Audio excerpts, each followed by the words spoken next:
Yo, kembali lagi bersama saya, Erwin Fitriansyah, dan Aryo Yosia. masih di acara yang bikin sebel, bikin kangen, Halftime Show, masih di rumah aja, nih.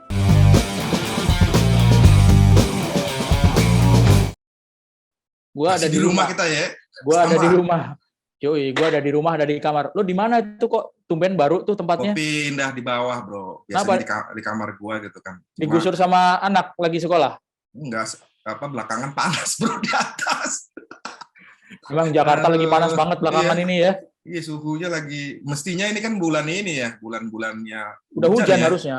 Iya, ini panasnya ini masuk ke persaingan. Wah, persaingan Liga 1. Menggambarkan ya, menggambarkan Yoi. kerasnya persaingan Liga 1 nih ya. Menggambarkan panasnya persaingan Liga 1. Kita mau bahas apa nih? Liga 1 di seri 1 udah kelar. Kita mau bahas apa nih? Menurut gua sih, ini musim yang unik ya. Satu, pertama pertandingan tanpa supporter ya. Udah satu pertama lagi. Jadi gimana nih? Ya. Artinya bahwa klub kan semua netral nih. Ya, mau dibilang kandang, tapi Netral apa Pearl Jam nih? Netral apa Pearl Jam? Netral gue suka, Pearl Jam juga gue suka lah. Jadi sama dong, itu kaosnya tuh Pearl Jam. Jeremy. Jadi netral. Di tempat netral, jadi artinya nggak ada yang menikmati keuntungan dukungan supporter, dan kita tahu lah di sepak bola itu kan pentingnya supporter ya. Nah itu kelihatan dari cerminan klasmen kan gitu. Klasmen yang menurut gua nggak biasa sih. Kalau kita ngelihat beberapa klub yang secara tradisi sering menghuni papan atas, sekarang ada beberapa di antara mereka terseok-seok. Menurut gua sesuatu yang baru sih.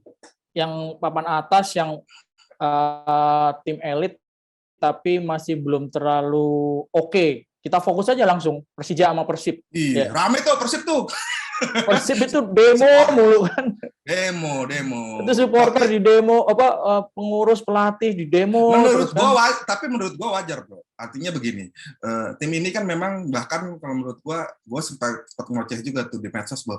Ini auto juara gitu kan, dengan 8 pemain asing, bro. 8 pemain asing itu artinya 8 pemain benar-benar naturalisasi dihitung ya. Plus naturalisasi gitu kan. Kebayang ini tim skuadnya benar-benar bertabur bintang gitu kan. Gua udah bilang ya dari awal, prediksi gua jujur aja, gua cenderung Persib juara gitu kan. Tapi ternyata di seri 1 jadi raja seri. Dan menangnya nggak telak-telak. Itu juga yang menurut gua agak mengagetkan. Kalau Persija sih ya mereka juara Piala Menpora, tetapi kan harus kita lihat juga skuadnya ini kan banyak beberapa pemain penting mereka pergi, termasuk kan ikon mereka kan Mark Klok pindah ke Persib. Mark Klok di Persib juga ya nggak bagus juga ya, langsung mejen juga ya. Iya, nggak taunya nggak bagus amat. Walaupun memang benar, ini masih putaran pertama lah, bukan putaran pertama, seri pertama gitu. Artinya masih terlalu dini untuk mengukur bahwa sebuah tim itu sudah gagal gitu. Memang karena dua tim besar sih ya, demonya cing. Fenomenanya itu sekarang demo ya. Kalau timnya kurang bagus langsung beberapa kali pertandingan demo. Itu yang lucu Persija tuh, yang dikasih karangan bunga. Karangan bunga selamat atas 3 poin dalam 3 pertandingan pertama. Bukan 3 poin pertama, tapi 3 poin dalam 3 pertandingan pertama. Jadi kan 1 pertandingan 1 poin. Ya sebenarnya bukan 2 tim itu aja loh, bro, yang panas ya. Yang panas? Maksudnya gimana? Yang panas dingin, yang panas dingin. Oh ya, panas dingin. Pelatihnya panas dingin. Jadi kalau sebut panas dingin harusnya ada iklan masuk loh itu. Minuman nolak panas dingin. Iya, artinya Cap kaki 1000. Lu malah sebut produk lo. Kan kaki 1000. Kaki 1000 enggak ada. Kaki goceng gitu ya, kaki goceng. Iya, bukan 2 tim itu loh, bro. Lo perhatiin deh. Persebaya yang runner up musim lalu ya kita bilangnya ya. Ya sama gitu kan. Dalam kondisi juga nggak terlalu bagus di seri pertama. Dan beberapa tim lainnya Persipura kan juga kita kaget juga kan. Terlepas Bodeng udah nggak punya Boas yang pergi gitu kan ya, dibiarkan dipersilahkan pergi lah istilahnya. Tapi menurut gua mestinya posisi mereka nggak seperti sekarang, tapi menurut gue sih paling efek memang karena supporter sih, bro. Beda ini sih, beda latar belakang. Kalau misalnya Persebaya sama Persipura itu kan, kalau Persipura kan sedang dalam taraf regenerasi kan, ya pemain-pemain tuanya udah dipersilakan pergi Boas sama Tinus Pae, masih ada Ricardo, masih ada Ian Cabes, tapi pemain-pemain muda belum bisa langsung tune in kan di tim. Persebaya sama juga sebetulnya. Kan Coach Aji kan ngandalin banyak pemain muda kan, Rahmat Irianto. Ujungnya dipakai timnas ya. Di klubnya, ibaratnya performa klubnya melempem di dari Liga 1, tetapi justru beberapa pemainnya dipanggil timnas. Artinya memang kadang-kadang kalau kita ngukur sesuatu kan benar ya, nggak selalu timnya jelek semua, pemainnya jelek semua gitu.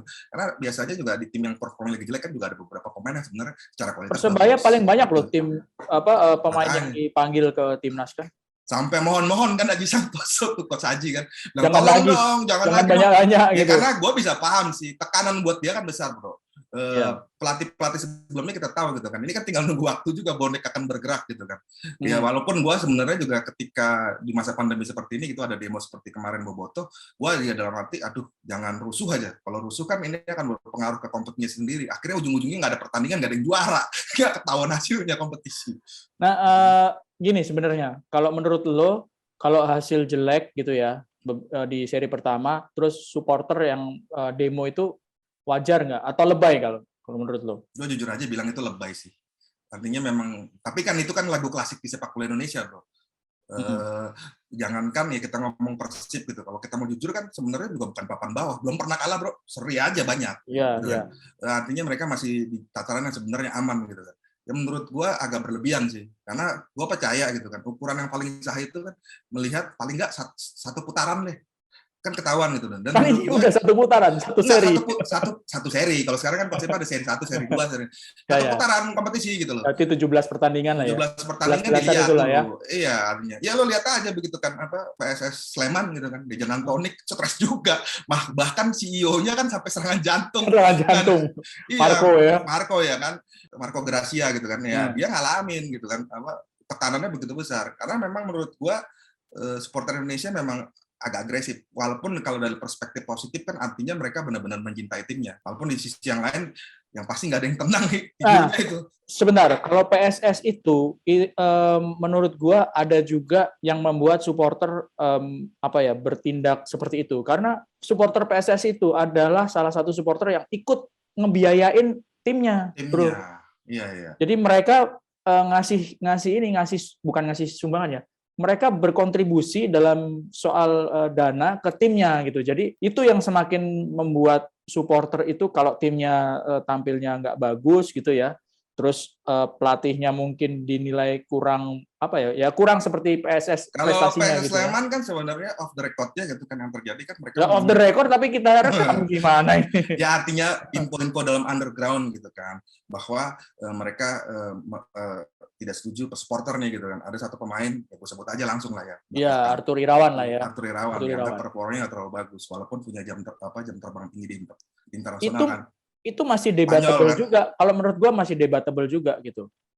Yang paling tahu kebutuhan timnya itu kan pelatih gitu. Apakah dia benar-benar jelek atau enggak? Apakah itu dia benar-benar dibutuhkan atau enggak gitu? Supporter kan maksudnya nggak setahu pelatih dalam hal teknis gitu. Ya. Yang kelihatan mata waktu pertandingan aja gitu. Cuma repotnya kan gini, sekarang statistik dengan mudah didapatkan. Artinya melihat bahwa statistik, walaupun sebenarnya orang-orang yang bikin statistik juga bilang, ini ada disclaimer-nya loh, statistik itu tidak menggambarkan kecenderungan orang itu bagus atau tidak. Gua ambil contoh lah ya, paling secara teknisnya gitu kan. Seorang back gitu kan bisa misalnya passing-nya paling banyak gitu kan. Ya iyalah orang permainan kan dimulai dari belakang, bro. Ya kan? Ya. Artinya bolanya dia akan lebih banyak passing. Kadang-kadang pemaknaannya menjadi salah gitu kan. Karena orang berpikir, wah berarti dia jago passing nih atau macam-macam. Berarti gelandangnya jelek nih karena passingnya kurang. Nggak gitu juga. Karena kan nantinya bahwa statistik penting buat menjadi panduan, tetapi juga statistik itu juga nggak bisa jadi acuan 100% gitu loh. Sama satu lagi.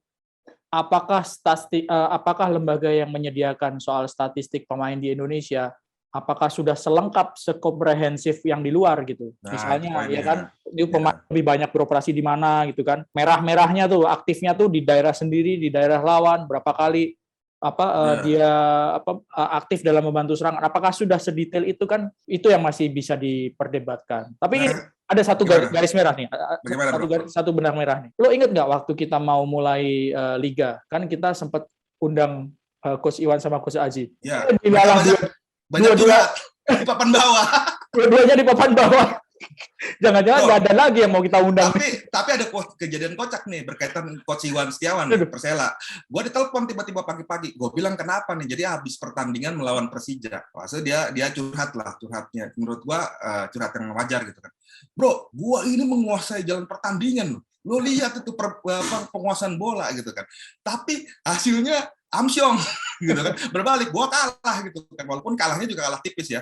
Artinya kalau ngomongin skuad Persija penuh bintang, kemudian Persela dengan banyak pemain muda, sebenarnya kalah tipis itu udah bagus gitu. Tetapi dia sendiri cerita gitu kan, wah gua pada menguasain pertandingan loh, tolong bro di notice gitu kan, biar publiknya tahu gitu loh, bahwa gua tuh secara permainan bagus, gua setuju gitu loh. Itu menggambarkan gitu kan, tim yang seperti Persela yang artinya seharusnya tekanannya lebih kecil karena mereka bukan spesialis papan atas, supporternya juga artinya berisik dan pelatihnya stres juga. Ini liga jadi kebayang gitu kan, kayak apa serunya gitu. Ya. Jadi kalau kita mau ngomongin nih ya, ini belum ada yang dipecat kan? Kita bukan mau doain jelek. Gitu. Udah ada satu. Oh iya. Persik ya, pelatih Persik. Persik Kediri, klub promosi. Persik Kediri. Joko Susilo ya. Joko Susilo yang sebenarnya itu kan pelatih yang banyak orang bilang kan pelatih muda yang progresif gitu kan. Jadi Arema pernah gitu kan. Ya jadi korban juga. Iya. Padahal sempat beberapa kali tampil bagus lah Persik ya. Cuman itu tadi agak heran juga gue gitu. Kalau misalnya dalam satu seri aja udah ada pelatih yang dipecat gitu. Nah, ini bukannya mau doain jelek gitu, tapi ya tim-tim yang kita sebutin tadi itu rawan gitu kan ya. Rawan benar. Persija, Persipura, dan secara tradisi lo harus ingat klub-klub Liga Indonesia tuh paling kejam sama pelatih. Iya. Gitu kan. Persija pernah 31 musim 3 kali ganti pelatih. Gitu kan. Satu musim bro, lo kebayang gitu kan. Baru satu ini Ivan Kolev diganti siapa lagi. Pas ujung-ujungnya 3 kali satu musim. Akhirnya Persebaya lo inget kan? Sampai akhirnya Aji Santoso bisa balikin keadaan gitu, Persebaya naik ke papan atas gitu kan. Tapi kan sebelumnya Janur kan stres semua gitu kan. Siapa asisten Alfred Riedel tuh? Itu kan juga kena juga. Yang lucu, yang bukan lucu ya, yang agak unik sih Persija gitu. Kolev diganti, pecat sini. Mentok-mentoknya akhirnya siapa? Kawan kita Sudirman yang jadi pelatih. Sudirman. Caretaker-nya akhirnya Sudirman yang menyelamatkan. Iya makanya. Tapi gini Win, lu juga masih inget sih. Makanya gue bilang jangan terlalu lebay juga. Lebay lah gue bilang. Karena gini sih, kita harus ingat, buat tim-tim kita tuh juga secara persiapan yang minim. Mereka baru menjalani pandemi, di mana sulit latihan. Artinya 1 tahun praktis mereka hanya kompetisi di turnamen Piala Menpora sebulan. Ya. Sisanya kan mereka banyakan off. Jadi artinya kalau misalnya beberapa tim yang tadi seperti lu sebut Persipura malah kan nggak ikut Piala Menpora kan. Ya. Jadi kebayang mereka nggak ada persiapan yang matang. Jadi menurut gua hasil yang terjadi di seri pertama sih wajar-wajar aja. Sabar aja. Ya, sip. Kalau gitu break dulu kita ya. Di segmen pertama selesai dulu. Sama seperti seri pertama Liga BRI Liga 1.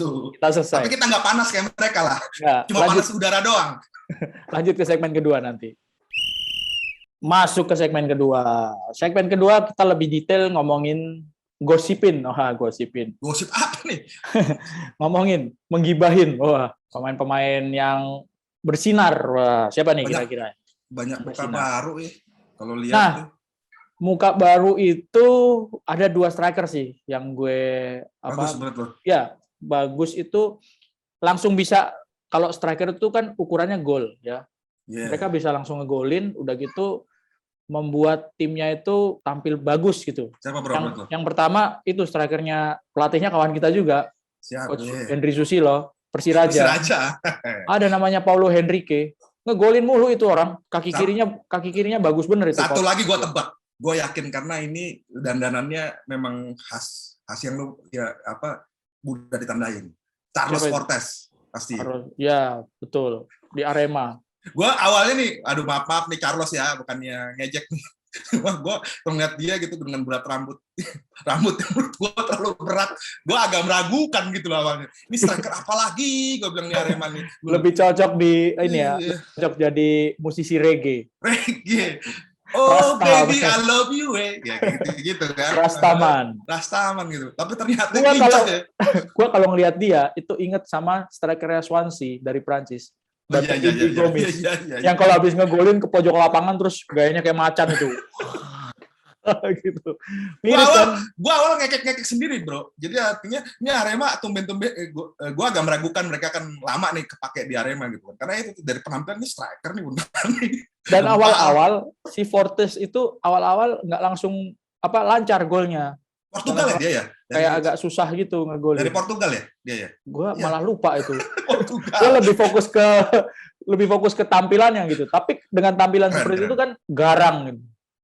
Tapi kalau kita ngomongin secara overall tadi, kan ngomongin top score macam-macam itu, ini emang unik nih, banyak pemain-pemainan nih. Pemain tradisional yang biasanya jadi papan atas. Ada lagi, sebentar, sebelum kita pindah ke topik lain gitu. Ada anak baru juga, Eze Jari. Ini striker. Menarik nih. Strikernya Persik. Jadi tim-tim yang kayak Persiraja, Persik, sebenarnya secara tim itu posisinya nggak ada di atas. Nggak bagus ya. Betul, tapi ada pemain-pemain secara individual itu langsung tampilnya bagus, ngegolin, dan langsung menyedot perhatian gitu. Kalau gue sih karena ini sih ya, menurut gue ya, karena satu, mereka ini adaptasi udah pasti cepat. Yang kedua, back-back kita ini belum apal gayanya. Karena pemain baru tadi, bro. Iya, belum apal. Nah, di seri 2 nanti dan seri-seri selanjutnya, ini ujian buat mereka nih. Stabilitas ya. Siapa? Fortes. Gue gini-gini aja. Si Regemen. Ya, Rastaman ya, si Rastaman. Terus yang kedua si Paulo Henrique Persiraja, terus sama si Eze Jari. Eze Jari golnya ke PSM keren tuh. Sampai ditulis sama siapa? Marka kalau nggak salah. Marka ya, menang gol kelas dunia. Marka Spanyol beneran, bukan marka jalan. Iya. Marka jalan. Sekalian aja, bro. Aspalan, bro. Aspal jalan gitu. Jadi 3 orang ini luar biasa. Gue inget waktu itu ada Marcel Sacramento. Musim pertamanya bagus, Semen Padang kan. Begitu musim kedua, musim ketiga mejen langsung. Iya. Kita udah apal gayanya. Tapi juga lo kan jangan heran kalau beberapa pemain ini kemudian bahkan kalau di Indonesia gilanya tuh bisa putaran kedua pindah klub. Ya sering terjadi gitu kan karena dia di cuci gudang nih ada pelatih baru gitu kan masuk, pas itu dia nggak sesuai selera pelatihnya. Sama nomor 2 biasanya. Gaji mulai seret nih. Gaji mulai seret. Gaji seret, gue pindah ke klub yang lain gitu. Jadi jangan heran kalau musim depan mereka udah berganti klub sih. Jangan musim depan, ntar seri 2, seri 3, tahu-tahu ganti klub. Gak usah transfer tengah musim, sering itu kejadian. Udah bukan barang yang aneh lagi kita lihat. Tiba-tiba dia pindah ke tim yang ya gitu, begitu bongkar pelatih yang satu nggak cocok. Bukan karena kinerjanya buruk ya, tapi kan selera pelatih. Tapi Win, kalau gue tertarik juga ngebahas ini sih, kalau ngomongin top score nih, ada beberapa pemain yang sebenarnya secara tradisional mereka jadi rajanya gol nih di Liga 1 ya. Tapi menurut gue belum tune in. Si Wonder Lewis. Itu Marco Simic penalti kan? Iya kan, bener kan? Iya. Ya menurut gua ya hal yang baru ini yang menurut gua menarik gitu kan. Orang berpikir nama-nama lama yang sebenarnya kalau Marco Simic kan kita ngomong udah mulai kelihatan ketika Piala Menpora kemarin kan. Dia kalah produktif bahkan dibanding sama Mark Klok gitu kan. Ya sama gitu kan. Wonder Lewis, musim lalu waktu sebelum pandemi kan menggila gitu. Itu yang dia sempat positif COVID nggak sih yang pulang dari Bali itu? Pemain asing pertama yang COVID kan dia kalau nggak salah. Waktu awal-awal masa pandemi kan. Kalau nggak salah berarti benar. Iya, kalau nggak salah berarti benar. Nah, dari tadi ngomongin pemain asing. Pemain lokal ada juga kalau menurut gua mereka berhasil menunjukkan bahwa ini loh pemain lokal bisa bersaing sama pemain-pemain asing. Satu yang benar-benar membuat gue hebat nih. Betul. Anak nih gitu. Siapa? Beckham Putra. Itu ya ini menarik kalau ngomongin ini nih. Di Persib itu pemainnya pemain nasional naturalisasi, pemain asing, pemain nasional. Ada Beckham Putra di situ jadi starter. Iya, itu agak mengejutkan loh. Makanya gue yakin Bobotoh meradang karena itu sih. Karena pemain-pemain yang nggak dikira akan ini malah justru jadi penyelamat Persib di beberapa pertandingan seri 1. Kan sempat yang cetak 2 gol itu si Beckham Putra itu. Golnya kelas, bro. Di satu pertandingan dia cetak 2 gol. Gue lupa tuh waktu pertandingan lawan apa.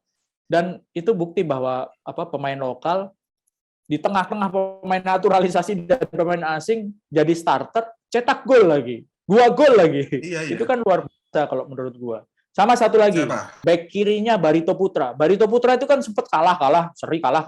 Berkunci ya, dia sama Persiraja kan di paling bawah kalau nggak. Iya, di papan bawah. Kalau nggak salah pasti benar, udah kita aja. Betul. Tapi pada saat timnya itu nggak bagus, secara tim nggak bagus, dia tampil bagus, dipanggil ke timnas. Kemarin kan dimainin sama Sintayong, itu dan si bek kirinya. Main bagus Miftah Sani itu namanya. Gue waktu ngelihat si Barito Putra main gitu, gue juga mikir, ini siapa sih Miftah Sani ini? Tuh, kok ternyata mainnya bagus. Ternyata dipanggil lagi ke Sintayong ke timnas. Begitu main timnasnya, wah dia dimainin, mainnya bagus lagi. Keren ya. Jadi memang bisa dibilang ada pemain-pemain lokal yang lu jangan lupa, gue ada satu juga bro. Siapa lagi? Satu lagi, Ricky Kambuaya. Oh iya, kakak Ricky. Sama satu lagi lah, Jangan panggil kakak, dia pemain muda. Adi Ricky. Oh iya, Adi Ricky. Satu lagi. Siapa lagi? Rumah Kick lah. Oh iya betul. Iya kan sama-sama dari Papua, meskipun si Ricky Kambuaya-nya kan sekarang. Ini juga sesuatu yang baru. Karena pemain-pemain ya model Evan Dimas itu kan. Bahkan ini menarik soal Evan Dimas kan sebelum dipanggil timnas akhirnya kan sempat pelatihnya protes. Ini ngapain sih dipanggil malah pemain yang jarang main gitu kan, lagi pemulihan cedera gitu kan. Ya menurut gua ini sesuatu yang baru di Liga 1 sih. Banyak pemain-pemain baru yang lu bilang tadi mencuat gitu kan, mengejutkan. Ya tapi gua berharap ini stabil sih. Jangan cuma seri 1 aja gitu kan. Karena kita pengen lihat wajah-wajah baru berkembang kan, terutama pemain lokal. Perlu konsistensi buat pemain-pemain yang terutama pemain lokal. Kalau pemain asing mah ya biarin aja gitu. Tapi kalau pemain lokal kan muaranya kan ke timnas ya, ke timnas Indonesia, entah itu timnas senior yang kemarin, terus timnas U23 yang mau main di Piala Asia ya, Piala Asia U23. Ya. Ganti nama tadinya Piala AFC, ganti label jadi Piala Asia namanya. Nah, jangan lupa ini seri kedua BRI Liga 1 sudah mau mulai akhir pekan ini gitu. Cuman kita nggak mau bahas pertandingan per pertandingan, biar aja gitu ya. Kita cuma ingetin bahwa di akhir pekan nanti, mulai Jumat, Sabtu, Minggu, udah mulai main. Diem aja loh. Nah, gue terpesona. Gue masih ini sih. Gue inget Fortes terus. Dulu kacau di kepala gue jadi. Ini kayak apa sih? Toko wayang juga. Bukan toko wayang ya. Predator bro. Ingat gue. Bener nggak? Salah nggak gue? Iya. Predator kan, gitu kan. Gue kebayang gitu kan, gara-gara lu sih ngomongin Fortes, tapi yang Fortes oke lah. Potensinya kalau Arema itu bener ini ketajamannya itu bener gitu. Kan ada si Haryudo juga, Kusedi Haryudo. Iya. Duet sama si Fortes itu kan ngeri sebetulnya kan. Dua-duanya kan powerful itu pemain. Iya. Cuman si Haryudonya juga belum terlalu. Tapi emang penyakit klasik juga tuh bro. Kadang-kadang ya itu ketika pemain lokal dengan pemain asing diduetkan biasanya diprioritaskan pemain asingnya, akhirnya pelayannya lo harus lihat itu juga, jadi bukan cuma jumlah golnya, si Yudo mungkin jadi pelayannya apesnya digeser posisinya, bukan jadi striker lebar ya sekarang dengan pola 4-3-3 yang banyak dipakai. Tapi ngomongin sebelum pindah ke segmen berikutnya, menurutku juga yang menarik tuh banyak pemain-pemain yang pikir tadinya jadi bintang ternyata nggak ini ya, di lokal ya. Siapa contohnya? Kayak Boas ya, gue juga agak kaget juga gitu kan. Ternyata performanya nggak terlalu ajak di Borneo. Faktor usia juga kalau Boas sih, kalau gue ngelihatnya. Ya itu juga mungkin ya. Gue ngelihat ya. Kok jadi sedih gini kita? Gue soalnya kenal Boas dari kecil, dari umur 17. Gue walaupun dia sudah tua gitu kan, gue nganggap kan gue sempat nyuruh teman-teman bikin tulisan soal mereka kan, bukan soal mereka tuh berarti banyak soal dia gitu kan, mirip kayak Lionel Messi kan, pergi dari klub kesayangannya, klub yang dicintai dari pertama gitu. Tapi kok juga nasibnya mirip Lionel Messi ya, Messi di PSG juga biasa aja, jadi seret gol banget gitu loh. Ya. Biasa banget gitu kan. Ya yang kayak gitu-gitulah ya, ini dinamis lah, membuat gua seru lah. Oke, kalau gitu kita lanjut ke segmen 3, tapi sebelumnya kita stop dulu. Bro, setelah tadi kita asik ngomongin Liga 1, ngomong-ngomong lu nonton timnas nggak? Trending di mana-mana tuh ya. Orang udah kangen kali ya. Lihat timnas kemarin main dan hasilnya positif lawan Chinese Taipei gitu. Chinese Taipei, bukan Chinese Taipei. Gue boleh ngomongnya Taiwan nggak? Lebih gampang ngomongnya Taiwan. Boleh. Taiwan aja kita, biar gampang. Ya lawan Taiwan gitu kan. Menurut lu bagaimana bro? Lihat kinerjanya tim asuhan Sintayong ini kemarin. Apa yang menarik lo lihat? Ya, kita udah lama nggak ngelihat timnas mainnya seperti kemarin gitu ya. Itu yang pertama.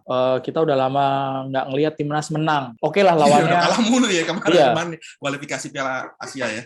Piala Dunia, Piala Dunia. Ya.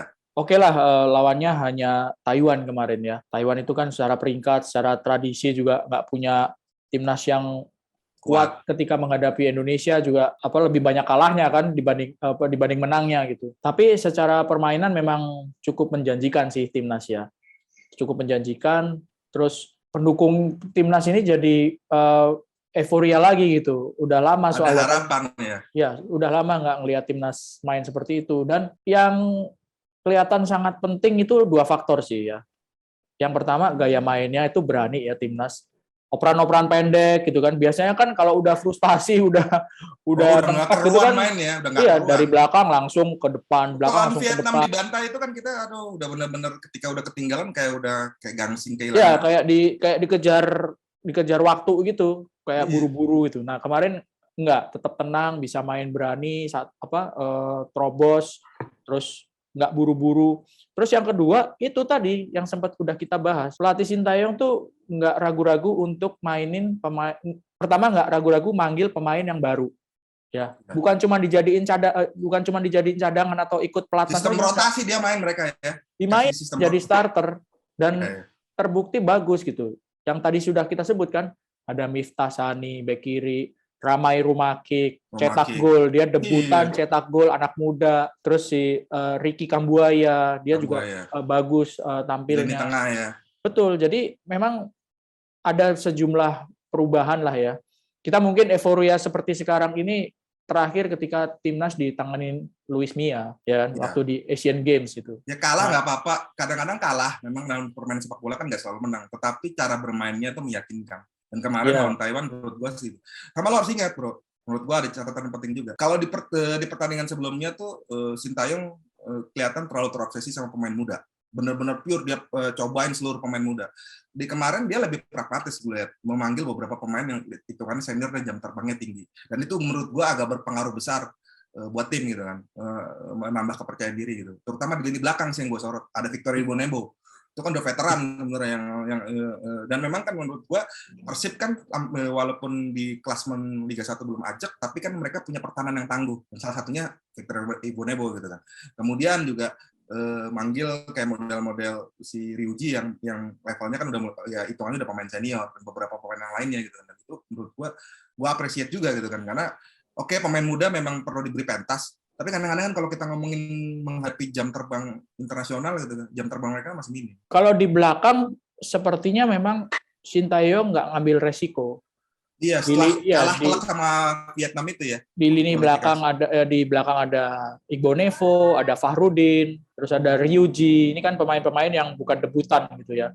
Ya oke lah, ada nama Rahmat Irianto juga gitu ya. Tapi kan didampingi oleh pemain-pemain yang senior. Terus jangan lupa pemain-pemain kita yang tampil di liga luar negeri itu juga memegang peranan penting kan. Witan Sulaiman, Egy, terus Asnawi itu menarik loh mainnya kemarin. Dia bek kanan, tapi pada saat menyerang dia bisa ada di tengah kayak holding midfield gitu. Trent Arnold. Kalau ingat gaya mainnya kayak si Arnoldnya Liverpool. Kalau misalnya di timnas itu lebih ke Philip Lahm sih kalau gue ngelihat sih. Philip Lahm. Iya, Philip Lahm. Jadi dari bek sayap dia akhirnya bisa jadi pemain gelandang tengah gitu. Banyak berkembang itu anak gitu, main di liga yang lebih kompetitif gitu, liga Korea gitu kan, kelihatan. Dan Witan juga mateng. Ya kalau Egy kan memang adanya sudah pelanggan lah ya, yang kita selalu bicara tentang Egy lagi. Dan menurut gua ya memang ini yang kita butuhkan kan, pemain yang terbiasa menghadapi laga-laga kompetitif. Ketika dia masuk ke timnas, akhirnya dia bawa dampak positif buat pemain-pemain lain gitu kan, dengan gaya bermain yang lebih matang. Gitu. Ada ngaruhnya nggak sama disiplin ala Korea dari Sintayong ini ke timnas? Iya juga ya, tapi sebelum berangkat kan udah ramai juga beberapa pemain lagi. Termasuk kan Osvaldo Hai bro, yang gue agak surprise tuh. Osvaldo Hai itu kan salah satu pemain muda yang pelanggan timnas lah ya. Sama ya kita itu kan setelah Evan Dimas dialah yang paling konsisten ya dari timnas. Gila loh, STY berani loh. Bilang bahwa ya oke, dia cedera dan macam-macam, tapi dia komunikasinya buruk untuk menceritakan bahwa dia cedera. Saya kemungkinan tidak akan memakai dia lagi selanjutnya. Gue tadinya berpikir, aduh gawat ini penyerang bagaimana nih. Tapi ternyata pemain-pemain baru yang tadi lo bilang bisa nutupin Bisa lubang yang bagus. ditinggalkan itu gitu. Dan menurut gua ini jadi sisi lebihnya apa ya? Tidak terbaca. Lu ngomongin pemain-pemain yang udah terbiasa gitu kan, tampil buat timnas, gampang dianalisis gitu. Tapi beberapa pemain yang belum pernah tampil buat timnas, orang nggak bisa mendeteksi. Dan menurut gua modalnya bukan buat itu sih, bro. Bukan tentang kualifikasi Piala Asianya. Tetapi kan akhir tahun kita kan menghadapi Piala AFF. Penting banget buat gua gitu kan. Di persaingan level Asia Tenggara menurut gua kita memang butuh pemain-pemain yang segar yang tidak mudah terdeteksi lawan sih dengan Vietnam dan macam-macam. Benar, karena target yang paling realistis ya memang di Piala AFF gitu ya. Ada kualifikasi Piala Dunia, ada kualifikasi Piala Asia, ada yang U23 juga ada ya, Piala Asia U23, tapi yang paling realistis buat kita untuk dikejar dan yang paling dekat adalah Piala AFF. Menurut lu, oke, kita ngomongin lagi soal Piala ini beruntun nih, dan timnya komposisinya hampir sama. Kita kan akan menghadapi U23 nih, kualifikasi yang mayoritas pemainnya juga timnas senior dengan dipadukan dengan pemain-pemain baru. Itu lawan Australia sih, menurut gua agak berat. Terlepas bahwa kita mainnya bagus kemarin macam-macam, tapi kita lawannya Australia. Itu yang menurut gua realistis berat ya. Level permainannya jauh di atas kita, dan mereka, lu harus ingat, ada 4 pemain yang main di Liga Inggris loh, level Premier League dan Championship. Dan menurut gue itu agak, jadi kita ngomong realistis aja gitu kan. Kalaupun misalnya ternyata bisa bikin kejutan, kita pasti tepuk tangan dan angkat topi gitu kan. Tapi artinya kalaupun misalnya hasilnya nggak sepositif, menurut gue kita juga harus terima, karena memang situasinya begitu gitu kan. Nah, paling enggak mainnya sesuai dengan gaya kemarin gitu, atau lebih bagus ya. Lebih ngotot gitu ya, lebih tajam gitu. Soal hasil kalau misalnya akhirnya kalah lawan Australia ya mau gimana lagi gitu kan. Nah, yang salah satu lagi kan yang kedua adalah yang timnas senior yang juga Piala Asia nih, level senior kan. Dan kita kan masih nunggu siapa calon lawan kita kan. Dan ada kemungkinan kita ketemu lawan-lawan tradisional kita sendiri loh di Malaysia, Thailand karena potnya kita terpisah sama mereka gitu kan. Bisa jadi satu gitu kan. Jalannya masih panjang, tetapi itu juga masih realistis menurut gua untuk tampil di Piala Asia gitu. Dengan ini ya, yang paling penting yang menurut gua tadi lu bilang, paling yang kita harapkan dari seperti Piala Dunianya Asia Tenggara ya Piala AFF. Ya, Piala Dunia Asia Tenggara. Iya, Piala Dunia Asia Tenggara gitu kan. Ya menurut gua itu paling realistis.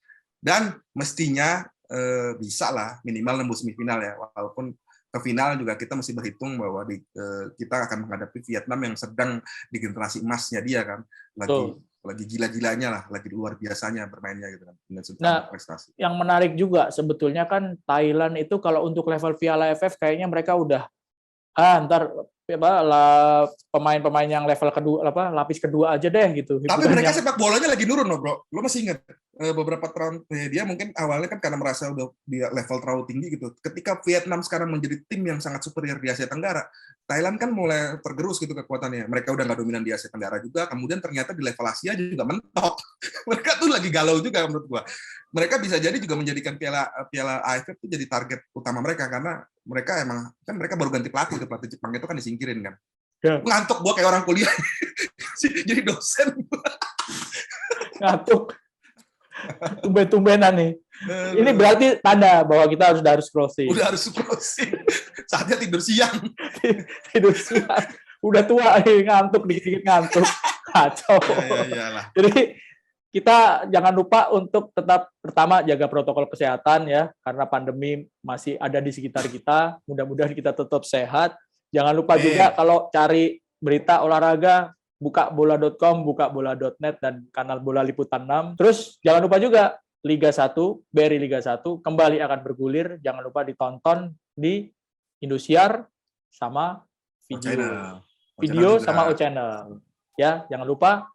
Saya Erwin Fitriansyah dan Aryo Yosya. Kami mau bobo dulu. Kami pamit dulu. Sampai ketemu di halftime show berikutnya. Terima kasih.